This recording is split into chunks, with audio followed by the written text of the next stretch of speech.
gözlü, senden ayrı geceler.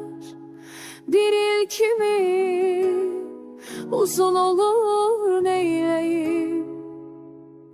Bahçamızda kızıl güller her seher tezden açır, vaxtsız solur neyleyim. Çiçekleri çekir gözü intizar, ayrılıktan beter dünyada ne var.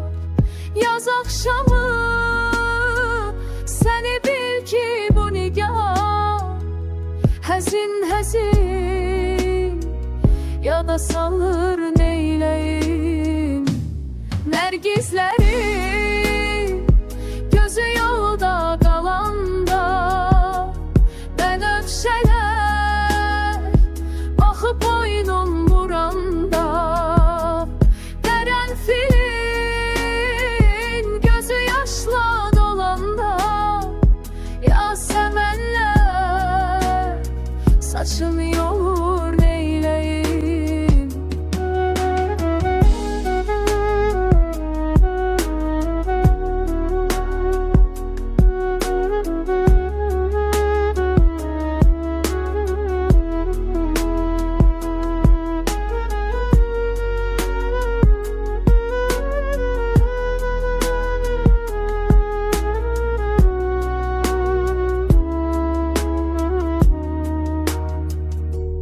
Tez gelesen, belki elaç edesen.